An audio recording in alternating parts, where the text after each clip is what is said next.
Naam, jumla hata mkatize.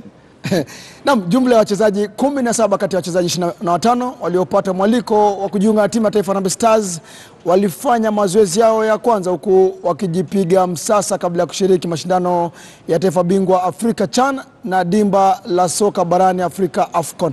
Mwanahabari mwenzangu basi Kelvin Kimadhi alihudhuria mazoezi hayo na kuandaa taarifa ifuatayo. Soka Harambee Stars Sebastian Minye ameelezea sababu yake ya kuwajumuisha walinda lango wawili kutoka klabu ya Kariobangi Sharks kwenye kikosi cha timu ya taifa ambacho kimeanza mazoezi kabla ya kushiriki kwenye mashindano ya dimba la soka barani Afrika na mashindano ya taifa bingwa barani Afrika, mashindano ya CHAN, na kusema kwamba amewachagua wachezaji hao kutokana na viwango vya mchezo wao. Wakati huo huo, Minye amezungumzia swala la kumjumuisha mshambulizi wa klabu ya Gor Mahia Dennis Oliech kwenye timu ya taifa. Of course, I have two from Sharks for this time, but I didn't find another good one from Nairobi. Maybe from outside, but it was difficult from today. I don't want to take a risk with Oliech. First, it's necessary for him to score in his club, not only on penalty shoot, okay? And to show me his quality, but I told you the door is open. But I think, for example, this kind of training session is not so important actually for him. He has the experience. I need to give experience for this player. For example, at the end with locally, with a specific job.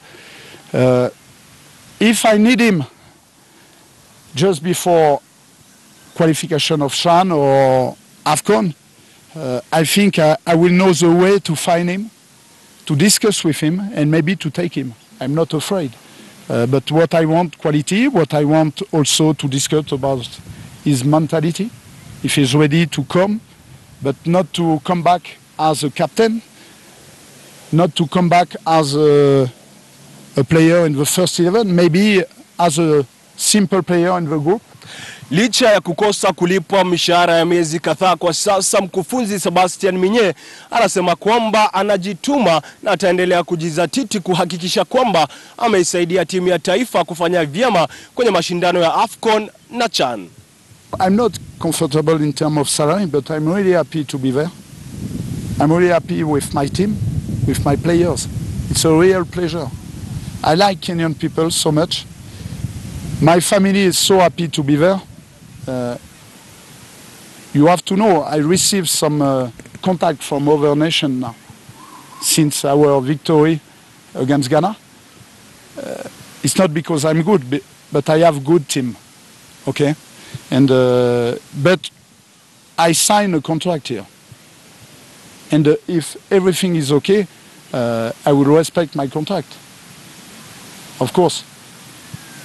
If we have a problem to regularize everything, we will discuss around the table. And, I cannot say like it.